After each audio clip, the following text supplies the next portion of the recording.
The NBA Finals just wrapped up a couple days ago. Shout out to the Bucks for the dub. But I don't know about you guys, but to me, it feels like the date of this NBA draft has given NBA fans no time to do their homework on the up-and-coming prospects that are going to be picked in just a couple days. So, that's what I'm here for. To give you guys an in-depth analysis on two of the best guards in this draft, Jalen Green and Jalen Suggs. And by the end of this video, we will have a clear-cut winner of who is the better prospect. So, make sure to hit that red box down below, because chances are you haven't hit that already, so let's get into it.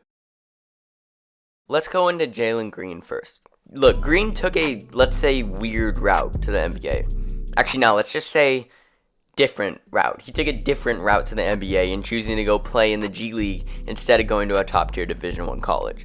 Now, the normal alternative for players who are looking to skip college is to go overseas, which is what we saw players like LaMelo Ball and RJ Hampton do recently, but this was not the case for Jalen Green. Green was the #1 prospect coming out of high school and had offers from basically every top basketball college in the US. While making the transition from high school to the G League, he seemed to stay very true to his game. Score, score, score. During his G League experience, he's earned the title of a very capable three-point shooter and a top shooter in the draft, shooting 37% from 3 in the G League. And for young players, efficiency is very hard, especially for someone who has the ball in his hands all the time and technically is playing pro basketball while he's not even in the NBA yet. So I'd say that 37% from downtown is a very solid stat for Mr. Green. But on the offensive end, three-point shooting isn't even his biggest strength. He's super athletic and very elusive when driving to the basket, and he gets past defenders quite easily on the perimeter, and this is thanks to his quick first step. He's one of the fastest players in the draft, no question. Unlike a lot of players in this current era of basketball, Jalen Green is more of a one move and go type player, and it is very effective for him as he gets by defenders easily and rarely ever does too much. This leads me to my next point, his advanced basketball IQ. Let's use the example of coming off screens. When he's coming off screens, the last thing he usually does is rush the play and make fast and dumb decisions like most young players. He has a way of getting to a spot and making a play for himself at his own pace, dare I say like Chris Paul. But look, Jalen's a killer on fast breaks. He's always the first one at the end of the court due to his speed, athleticism, and just awareness of the game. And when it comes to his defense, he's proven to be a solid defender at least, and he has the mold to become an even better defender in the NBA. But look, he doesn't necessarily deserve the title of being an elite defender, but he does a good job at intercepting passes and deflecting passes, which shows in his 1.5 steals per game. So the biggest strength in my eyes for Jalen Green is just his awareness IQ of the game and how he uses his skills to the best of his ability. Mom! Phineas and Ferb are making a title sequence! He's a very complete offensive player, and his confidence shows it. Now look, when it comes to Jalen's weaknesses, I have two things that are actually not too big of a deal compared to other top prospects' weaknesses. The first weakness and the most common one for Jalen is his strength. Like most prospects, Jalen will definitely need to bulk up in the NBA. At 6'5", he's under the average weight for an average male human being at just 180 pounds. And Jalen Green is not the average human being, he's a damn basketball player. But the reason why this can be easily fixed is one, Jalen Green is already really good at using his body, so it's not like he's going to have to adjust his game in a major way. It's just putting on muscle will make it easier for him to use his body and complement his game. And it's obviously a necessity to have strength when playing against NBA competition, especially as a guard. You don't want to be out there looking like a damn string bean. And putting on the muscle is something that we know Jalen Green can do. It's something that anybody can do, basically. It just takes time and consistent work. So if Jalen stays in the gym and on a high-calorie, high-volume diet, then he should turn out just fine. And this is also a problem that lots of NBA prospects have, like I said, so it's not a huge concern. The last weakness I have for Jalen Green is his playmaking ability. This is also not a huge concern either, because he is a two-guard at the end of the day. But on the offensive end, there are two options when having the ball in your hand: trying to put the ball in the basket, whether that's shooting or putting it on the floor and getting to the rack, or passing to make a play. So if we're looking at it from that standpoint, then I'd say Jalen Green is a one-dimensional player. He only averaged 2 assists last year, and playmaking has never really been a strong suit for him, so it's definitely something we'd like to see him improve on in the future. And also, chances are he won't automatically be the #1 option on his team when he gets drafted, so he'll be forced to give the ball up and playmake. Although this is not the biggest concern, like I said, because he is a shooting guard / small forward, mostly shooting guard. But with that being said, the comparison I'd give Jalen Green is Anthony Edwards. Both very good at scoring, both have a good all-around jump shot. Jalen Green's is a little bit better in my opinion, and they're both very fast, elusive, and athletic. They're both freaks of nature when it comes to getting to the basket. So another one you can maybe look at is Zach LaVine, but I think Anthony Edwards is the best comparison for now. But now let's get into Jalen Suggs.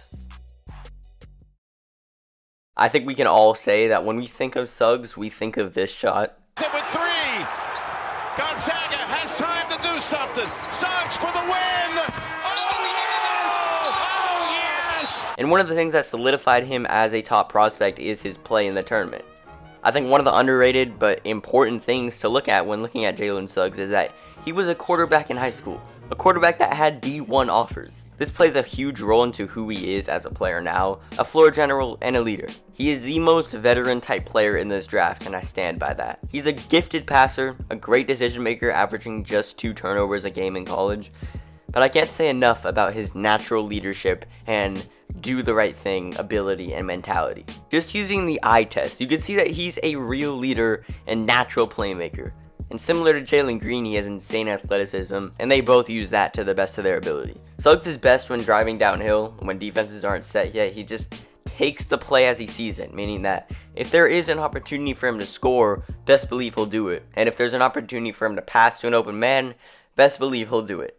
He's very good at putting pressure on the rim and working in the paint with his crazy athleticism and IQ. And similar to Jalen Green, Suggs is a very solid elite shooter, but not yet a super knockdown type of guy.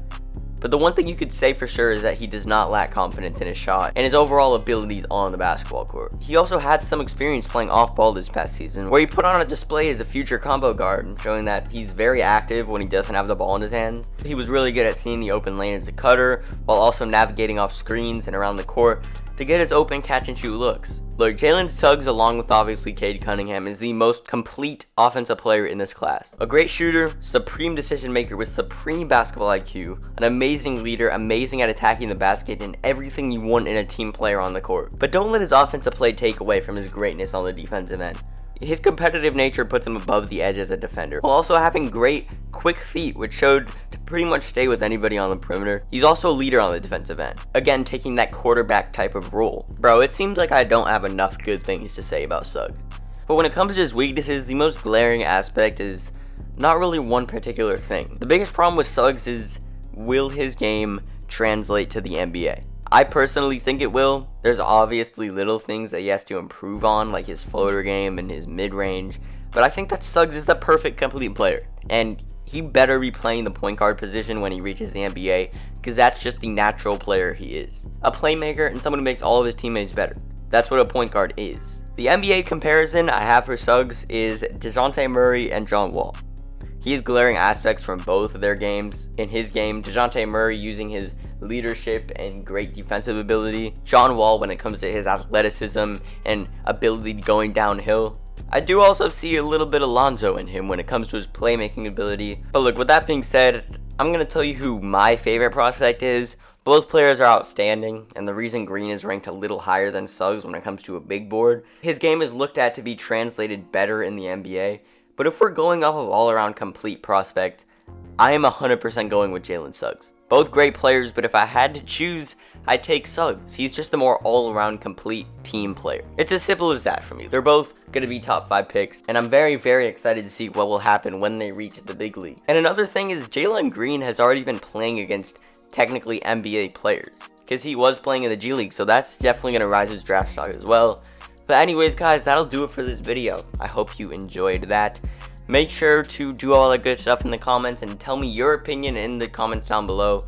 Who do you think is the better prospect? And if there's anything you'd add to my comparisons or my analysis, then just let me know in the comments down below. But I'll see you guys in the next one. And make sure to subscribe and do all that good stuff.